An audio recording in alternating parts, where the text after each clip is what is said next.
Negeri ini masyhur juga selain Imam Syafi'i, ada Imam Ghazali, Imam Syekh Abdul Qadir Jailani. Ya.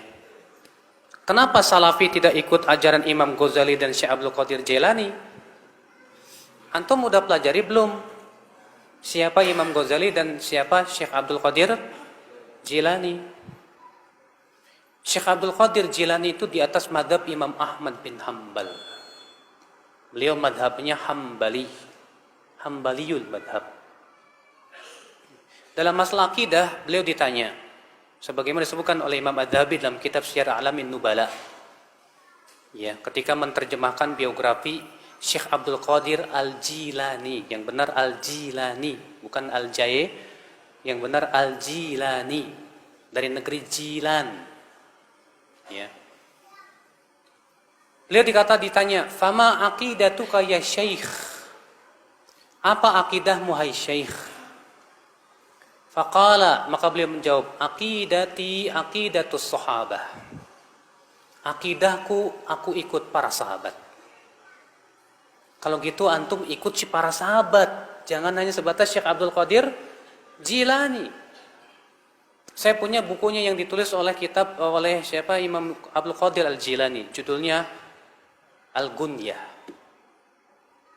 Dan ternyata, maaf ya, Syekh Abdul Qadir Jilani keyakinannya bertabrakan dengan kebanyakan kaum muslimin di Indonesia. Karena kaum muslimin Indonesia banyak menisbatkan kepada akidah Asy'ariyah. Sedangkan Syekh Abdul Qadir Jilani termasuk yang membantah akidah Asy'ariyah. Di mana dalam kitab Al-Gunyah beliau berkata begini, "Wa kana Allahu ala arsy istawa." Dan adalah Allah bersemayam di atas arasy-Nya. Wala yuqal kama taqulul Asy'ariyah. Dan tidak boleh dikatakan seperti yang diucapkan oleh kaum Asy'ariyah, bi annallaha fi kulli makan, bahwasanya Allah di setiap tempat.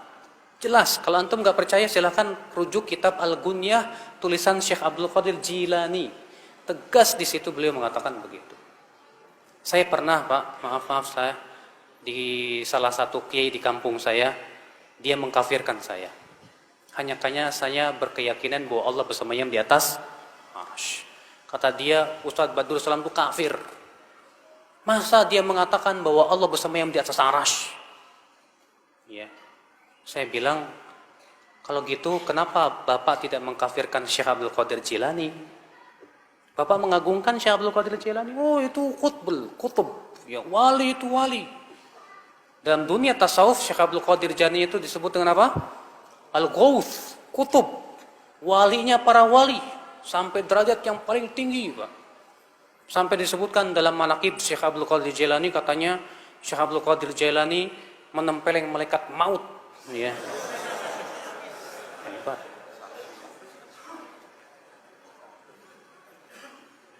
Kita katakan, taib, Anda menghormati Syekh Abdul Qadir Jilani?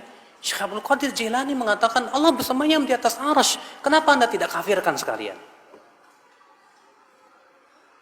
Inilah, ya akhi, memang kita harus membuka pemahaman kepada masyarakat siapa hakikatnya Syekh Abdul Qadir Jilani.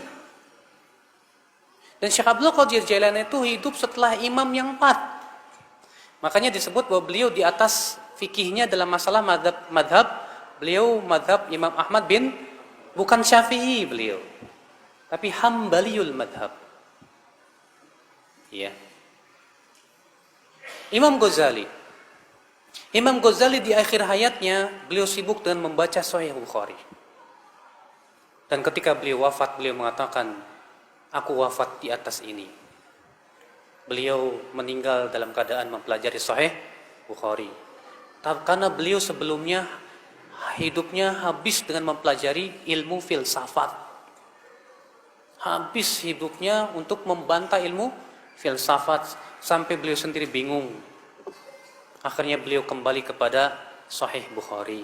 Beliau pelajari. Namun sayang, sebelum beliau selesai mempelajari Sahih Bukhari, beliau meninggal dunia. Bahkan Imam Ghazali sendiri mengakui bahwa pengetahuan beliau terhadap hadis lemah. Beliau berkata, "Bidha'ati fil hadis muzjah." Pengetahuan saya terhadap ilmu hadis lemah, kata beliau. Tapi kitab usul fikihnya Imam Ghazali menjadi rujukan para ulama setelahnya. Karena memang beliau cerdas sekali. Iya. Sekarang Pak, Imam Ghazali manusia tidak? Imam Syekh Abdul Qadir Jilani manusia tidak? Tapi mereka manusia. Mana yang lebih berhak diikuti? Rasulullah atau mereka? Rasulullah. Siapa yang lebih agung? Imam Syafi'i atau mereka? Imam Syafi'i. Imam Syafi'i lebih agung. Imam Ahmad, Imam Malik. Bukan berarti kita ingin merecehkan mereka, tidak. Tapi saya ingin menetapkan kepada Anda bahwa mereka semua ulama. Ulama tidak lepas dari kesalahan. Kita menilai ulama itu kalau sesuai dengan Al-Quran dan hadis. Kalau tidak sesuai, ya kita tidak ikuti.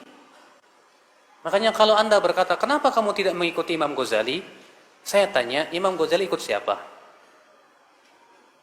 Kalau Anda berkata, Imam Ghazali ikut Al-Quran dan hadis, taib. Ya, kita pun sama-sama ikut Al-Quran dan hadis. Kalau pendapat Imam Ghazali sesuai dengan Al-Quran dan hadis, kita terima. Kalau tidak, kita tidak terima. Ya. Demikian pula Syekh Abdul Qadir Jilani. Maka itulah ya akhwal Islam, keyakinan kita terhadap para ulama. Kita hormati mereka, kita cintai para ulama, kita jadikan mereka rujukan dalam memahami Al-Quran dan hadis. Tapi kita tidak mensucikan para ulama, kita tidak mengkultuskan para ulama. Kita mengatakan mereka orang-orang yang diberikan oleh Allah kelebihan, kecerdasan. Namun kalau mereka berselisih pendapat, kita lihat mana yang paling kuat dalilnya. Kesalahan kaum muslimin Pak, ketika terjadi perselisihan ulama, berdalil dengan pendapat ulama. Padahal kata para ulama, pendapat ulama bukan dalil untuk ulama lain. Seharusnya kalau terjadi perselisihan ulama, dalil kita Al-Quran dan hadis. Itu yang kita pakai.